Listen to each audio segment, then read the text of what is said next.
बड़े सालों बाद जो है वो बैन हटाया है पटाखों से, जो बैन लगा हुआ था, क्योंकि लगातार लोग बोलते थे दिवाली के समय ही पटाखों पर बैन क्यों होता है। तो मार्केट है, दिवाली पटाखा फोड़ना है पर सीमित संख्या में फोड़ना है और सही जगह पर फोड़ना है, कहीं भी ऐसे जगह नहीं फोड़ना है जहाँ पर आग लगने की खतरा हो। और ये भी ध्यान रखने बोला गया है कि जो प्रशासन के निर्देश हैं उनके तहत उसका पालन करें। और इसीलिए एक सेंसिटाइजेशन की मीटिंग थी, उसमें दुकान के जो पंडाल लगते हैं उनकी सुरक्षा बाबत निर्देश दिए गए थे और साथ ही फायर एक्सटिंग्विशर और फायर ब्रिगेड की व्यवस्था करने बाबत भी। आग लगने की स्थिति में आप लोग की तैयारी क्या रहती है? कुछ ऐसा मतलब लोगों के पास जो है वो सिलेंडर होता है, फायर सेफ्टी सिलेंडर हर दुकान में लगभग 2-2, 3-3 नग होता है। अभी ऐसा कोई हादसा नहीं है। जहाँ पे इनकी दुकानें लगी हैं कोई भी तेल का लैंप या माचिस, दिया सलाई इत्यादि वहाँ पर न जलाएं, जिससे कि पटाखे फूटें और कोई नुकसानकारी हो। तो ये सब को लेके धीरे धीरे एक गाइडलाइन कि लोग सुरक्षित रहें और जो वहाँ पे ख़रीदार भी हैं वो भी सुरक्षित। इस वक्त हम मौजूद हैं दुर्ग के जेआरडी ग्राउंड में, जहां दुर्ग का सबसे बड़ा फटाका मार्केट का दुकान लगता है। करीबन 46 दुकान वालों को यहां पर निगम के द्वारा लाइसेंस दिया गया है और यहां दुकान लग रहा है, आप देख सकते हैं तस्वीरों में भी। यहां आने का मकसद ये है कि और भी भिलाई के भी मार्केट का आपको नज़ारा दिखाएंगे, क्योंकि बीते दिनों दुर्ग पुलिस और जिला प्रशासन ने एक मीटिंग ली। मीटिंग में उन फटाखा विक्रेताओं को बुलाया गया जो इस सीज़न फटाखा बेचने वाले हैं टेम्पररी स्टॉलों में, क्योंकि अक्सर क्या होता है वहाँ पे सुरक्षा का ध्यान नहीं दिया जाता है। तो इस बार सुनिश्चित किया जा रहा था कि दुकानों के बीच में गैप हो, टीने का दुकान हो, कपड़ा और बल्ली दुकान में ना यूज़ हो, फटाखों का टेस्टिंग ना हो, आसपास गाड़ी ना खड़े हो और फायर ब्रिगेड के आने जाने का रास्ता हो, ताकि कुछ भी अगर एक घटना होती है तो उस दौरान सही तरीके से पुलिस या प्रशासन या फायर ब्रिगेड विभाग या जिला प्रशासन मौके पर पहुंच पाए और बड़ी आपदा को रोका जा सके। पर आप ज़मीनी हकीकत देखेंगे, जब हमने यहाँ के लोगों से बातचीत की, कम से कम 46 दुकान है यहाँ पे, पर इनका कहना है कि इनको मीटिंग के बारे में जानकारी ही नहीं है और इनको मीटिंग में बुलाया ही नहीं गया था। तो ये कितना, आप वो सोचिए कि ये विरोधाभास है, जहाँ सबसे बड़ा दुर्ग का ग्राउंड है जेआरडी ग्राउंड गवर्नमेंट स्कूल का, जहाँ पे मार्केट लगता है और दुकानें सजने चालू हो गए हैं, कुछ दुकान बन रहे हैं, तो आप यहाँ देख सकते हैं। तो और लकड़ी और बल्ली का इस्तेमाल हो ही रहा है। इनका कहना है कि बिना लकड़ी और बल्ली के इस्तेमाल से तो स्टॉल बन ही नहीं सकता है। ठीक है, इनकी बात भी सही है, पर इनके बीच में कम्युनिकेशन का गैप कहाँ रह गया? प्रशासन, पुलिस इन तक क्यों नहीं पहुँच पाया? पिछले दिनों हमने एसएसपी से भी एसएसपी विजय अग्रवाल से भी इस मामले में बाइट लिया है। इस मामले में हमने एसडीआरएफ के जो कमांडेंट है, जिला अग्निशमन विभाग फायर इमरजेंसी के, उनके कमांडेंट नागेंद्र सिंह से भी बातचीत की है। उन्होंने भी बताया है कि बल्ली का इस्तेमाल नहीं करना है। और दो दुकान है, जैसे 2 दुकान है, आप देख सकते हैं, 2 अलग अलग दुकान है, बीच में टीन शेड लगाए हुए हैं सुरक्षा के लिए, ताकि इधर उधर का कुछ ना हो, पर कुछ फीट गैप देने की बात थी। जैसे ये आप देख सकते हैं दुकान ही है, पर इतना गैप होना चाहिए था, उतना गैप पर दिया नहीं गया है। और यहाँ पे लकड़ी का इस्तेमाल किया गया है।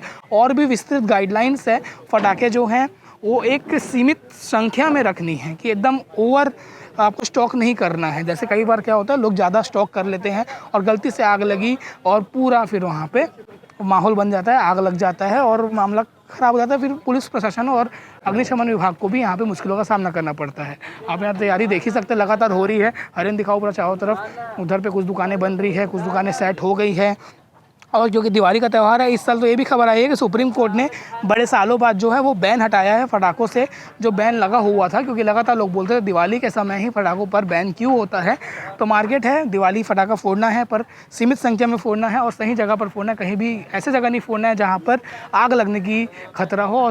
और ये भी ध्यान रखने बोला गया है कि जो लाइटिंग की व्यवस्था के लिए वायर का इस्तेमाल किया जाएगा वो खुला ना रहे और ऊपर से कोई बिजली का तार नहीं गुजरना चाहिए, ताकि कोई घटना हो सके।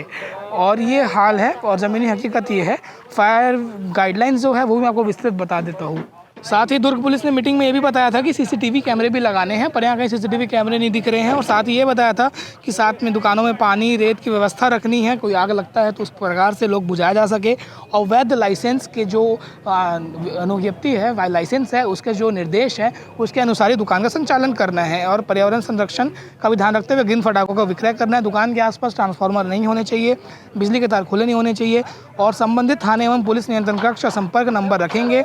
आपातकालीन में हेल्पलाइन नंबर 112 को सूचना देंगे। पर एक सवाल ये आता है, यहाँ पर दुर्ग निगम ने 46 दुकानों को लाइसेंस दिया है फटाखा बेचने के लिए, तो क्या उन्होंने ये नहीं देखा कि यहाँ पे बल्ली से बन रहा है या कपड़े से बन रहा है या बीच में गैप है कि नहीं? ये सवाल निगम से भी है। निगम के अधिकारी से भी मुलाकात होगी तो उनके सामने भी ये सवाल रखेंगे कि आपका काम सिर्फ लाइसेंस देना है कि ज़मीनी हकीकत देखना है कि सही में वो पालन हो रहा है कि नहीं। कुछ लोगों से भी बात करने का प्रयास करेंगे यहाँ पर जो दुकानदार हैं, क्योंकि वैसे हालांकि तो बात करने से बच रहे हैं, पर उनको क्या पता है गाइडलाइंस के बारे में, उनसे पूछना जरूरी है, क्योंकि वो दुकान लगाएंगे यहाँ पर, क्योंकि 35 सालों से दुकान लगाया जा रहा है, पुराना दुकान है। यहाँ पे सैकड़ों लाखों की संख्या में लोग आते हैं और फटाखा खरीदते हैं। भैया कब से दुकान लगा रहे हैं आप लोग यहाँ पे? 20 साल से। 20 साल से लगा रहे हैं। और मेरे ख्याल से दुर्ग का ऐसा इलाका है जहाँ एक बार लोग फटाखा खरीदने आते ही हैं। हाँ, शहर की फिर भी 10% जनसंख्या है। आती है। तो इस बार आप एक मीटिंग हुई थी, उसमें आप लोग नहीं पहुँच पाए थे, मतलब आप लोग को सूचना नहीं मिली थी? हम नहीं जा पाए थे भैया, आप लोग सूचना नहीं आई थी कुछ होने वाला? जानकारी नहीं थी उसकी। उसमें कई ऐसे गाइडलाइंस हैं जो शायद आप लोगों को नहीं पता चल पाई होगी, जैसे ना उसमें CCTV लगाने का था और गैप करने का था। तो इस बारे में कोई जानकारी आप लोग की एसोसिएशन को आया है? नहीं, वो एक कागज़ मिला था, उसमें वो जानकारी थी, लिखा हुआ था जी। और निगम ने लाइसेंस तो सब देख के दिया होगा आपको, ऐसा तो नहीं दे दिया? लाइसेंस तो गवर्नमेंट जारी करती है, कलेक्ट्रेट जारी करती है। प्रशासन, हाँ, सिर्फ जगह जो है नगर निगम अलॉट करती है जगह, जी। लाइसेंस जो है कलेक्ट्रेट से जारी करता है। पर जो गैप है, बुरा मत मानिएगा, पर जो उसमें लिखा हुआ है नियम कि गैप रखना है दुकानों के सामने और पूरा टीना का बनाना है, कपड़ा बल्ली का नहीं बनाना है, कितना पॉसिबल है ये सब? यह गैप अगर रखा जाएगा तो यहाँ पर जगह कम हो जाएगी। अच्छा, 3-3 फीट गैप करके देंगे तो ये तो पूरे मैदान में सिर्फ दुकान आ जाएगी, तो पार्किंग कहाँ देंगे? पार्किंग कहाँ होता है यहाँ पे? पार्किंग इधर होती है, इसके पीछे होती है, इसके पीछे और इसके नहीं पीछे, होती ना? बीच में नहीं होती है। अच्छा, और आग वाग लगने की स्थिति में आप लोग की तैयारी क्या रहती है? कुछ ऐसा मतलब लोगों के पास जो है वो सिलेंडर होता है, फायर सेफ्टी सिलेंडर, हर दुकान में लगभग 2-2, 3-3 नग होता है। कभी ऐसा कोई हादसा नहीं हुआ है यहाँ पे? आप लोग बीते वर्षों में दुर्ग शहर में कोई बार अब कभी हादसा, ध्यान रखते हैं कि ऐसा जी ना हाँ, जी हाँ, यहाँ किसी को बीड़ी भी नहीं पीने दिया जाता है। हो। बहुत अच्छी बात है। पर आपको नहीं लगता अगर 46 दुकान लग रहा है तो अगर गैप रख लिया जाए, कम से कम 40 दुकान लगेगा, पर एक बड़ी घटना टल सकती है अगर हुए तो कुछ? अब अभी तक तो ऐसा नहीं हुआ है सर जी, लेकिन ये है कि मीटिंग में आप लोग नहीं पहुंच पाए थे, बड़ा मार्केट है ये, तो ये प्रशासन के ऊपर भी सवाल उठाते हैं कि सब तक वो क्यों नहीं पहुंच पाए। अगर पहुंचते तो शायद भैया लोग भी मानते बात, उनको आप लोग भी गाइडलाइन फॉलो करते हैं ना। अगर मीटिंग में आप लोग जाते, आप लोग को गाइडलाइन बता रहे तो आप लोग भी फॉलो किए रहते कुछ ना कुछ। जी, तो ये एक विरोधाभास है कि जिला प्रशासन और दुर्ग पुलिस की मीटिंग हुई और उसमें क्या बोलते हैं यहाँ के लोगों को नहीं बताया गया। अब भिलाई का देखना होगा कि भिलाई के मार्केट वालों को जानकारी है कि नहीं। पर फिलहाल के लिए यही कि आप फटाखा खरीदने आइए, दुर्ग में बड़ा मैदान है, सुरक्षित तरीके से खरीदिए और इस बार दिवाली मनाइए, पर सुरक्षा का भी ध्यान रखिए। इसमें कुछ नियम है अगर व्यापारियों के लिए? देखिए, दिवाली का त्यौहार सुरक्षित तरीके से लोग मनाएं और साथ ही जो पटाखे हैं नियमानुसार जो शासन के निर्देश हैं उनके तहत उसका पालन करें। और इसीलिए एक सेंसिटाइजेशन की मीटिंग थी, उसमें दुकान के जो पंडाल लगते हैं उनकी सुरक्षा बाबत निर्देश दिए गए थे और साथ ही फायर एक्सटिंग्विशर और फायर ब्रिगेड की व्यवस्था करने बाबत भी निर्देश दिए गए हैं। दुकानों के बीच गैप रखने के लिए भी बताया गया उनको, और साथ ही इस बात के लिए भी उनको पाबंद किया गया है कि जहाँ पे दुकान लगा है वहाँ पे पटाखों का ट्रायल ना हो, क्योंकि ट्रायल से ही कई बार आग लग जाता है। जितने पन्नी वगैरह निकलते हैं उन पन्नी का डिस्पोजल लगातार वो करते रहें ताकि कचरा जमा ना हो, अन्यथा कई बार कचरों में आग लगा देते हैं, उससे भी दुर्घटनाएं होती है। तो ये सारे बिंदु उनको अवगत कराया गया है और इन सब पे अमल कराया जाएगा। सर, दिवाली आने वाला है, आप लोगों की तरफ से गाइडलाइन जारी की गई है फटाखे दुकान को लेकर, और जो भी इसे थोड़ा बताएंगे। देखिए, प्रतिवर्ष दीपावली को लेके फायर डिपार्टमेंट द्वारा एक गाइडलाइन जारी की जाती है, जो हमारे मुख्यालय रायपुर और कलेक्टर सर के आदेश अनुसार जारी की जाती है। इसमें दुकानदारों को, पटाखा जो दुकानदार हैं उनको एक गाइडलाइन जारी की जाती है कि आपको क्या करना है और क्या नहीं करना है। जैसे कि जो दुकान हो एक दूसरे से 3 मीटर की दूरी पे हो और बांस बल्ली, टेंट इत्यादि से कपड़े से न बना हो, जो टिन सेड या जो पक्के हों उनसे बना होना चाहिए। गाड़ियों की पार्किंग उस एरिया में नहीं होना चाहिए और इनके पास पर्याप्त फायर एक्सटिंग्विशर, पानी की बाल्टी, रेत की बाल्टी इत्यादि होना चाहिए। किसी ट्रांसफार्मर या हाई टेंशन तार के नीचे नहीं होना चाहिए, एक दूसरे के आमने सामने नहीं होना चाहिए।